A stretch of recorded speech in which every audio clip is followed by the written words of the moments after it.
don't pay attention to what's on here. This is a completely contaminated petri dish that I made up about a week ago or so. And the live culture syringe that I used was actually sitting in the back of my lab fridge for a couple years. And I wanted to see if there was any live culture left in it. I did like 10 petri dishes. This isn't the only one. And I think I did get like five or six viable cultures. And this one is a lost cause. It's totally and utterly contaminated beyond any salvage. But I'll show you what it looks like. I'm fairly sure this is yeast on here, and I'll show you why I think it's yeast. But look at this.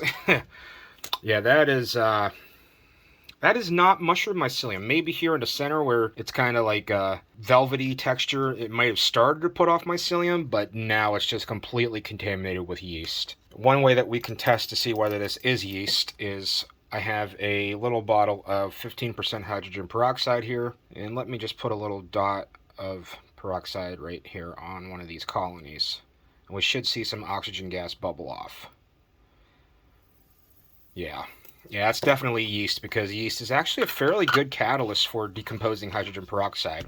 So this is going to happen. Do not get discouraged if this happens to you while you're doing petri dishes of any sort. You're always going to get contaminations. Even sterile laboratories deal with contamination issues once in a while. So do not get discouraged. This is very common, and use this as a learning opportunity for figuring out how to properly identify bacteria, yeast, fungi, mold. Well, I guess mold is fungi, but you know what I mean. And just kind of like everything in between. I honestly have no idea what kind of yeast this could be. I have no desire to really look into it because this is going to go right into the burn pile. And I don't like to throw this stuff in the garbage. I don't like to put my petri dishes in the garbage whenever I'm done with them, especially if they're contaminated like this. Like yeast isn't really that big of a deal, but certain bacteria and stuff I don't really want to release into the environment in such a concentrated environment that you would get in a culture plate like this. So I will probably just burn these. I have a couple more that I got to get rid of, but this is the worst one, and I figured I'd just make a small video about it.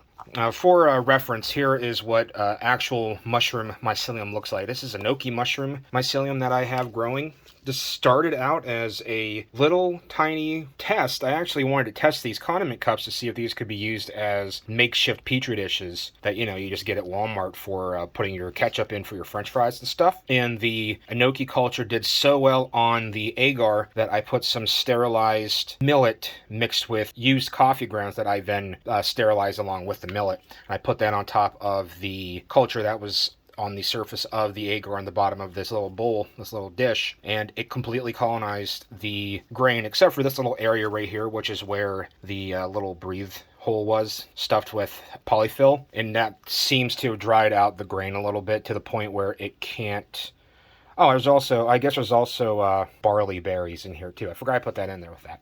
But yeah, this is fairly common as well. If you're growing mushrooms on like a grain of some type, and they obviously need oxygen, so you got to make a hole in whatever container you're growing them in. And if the substrate that you're growing them on is too close to that hole, or if they've been sitting for long enough underneath that vent area, that part can dry out and it just won't have enough moisture to colonize the culture that you want it to colonize. Don't freak out about that. It's not a contamination. It looks really good in there. It's just that this part right here is too dry for the mushrooms to grow on. But back to this. Don't get discouraged if this happens to you, okay? Use this as a learning opportunity.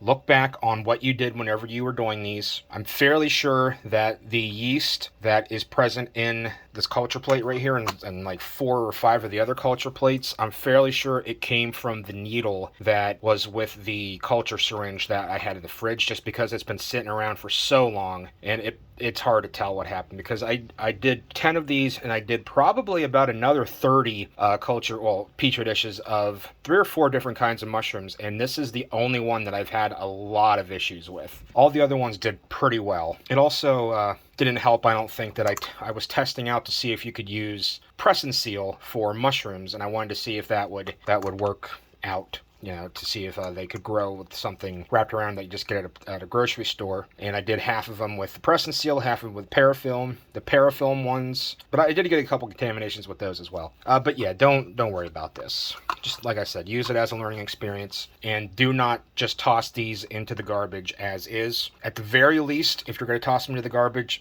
throw some bleach onto these to kill off whatever's growing on the surface of this agar. Okay? Simple enough.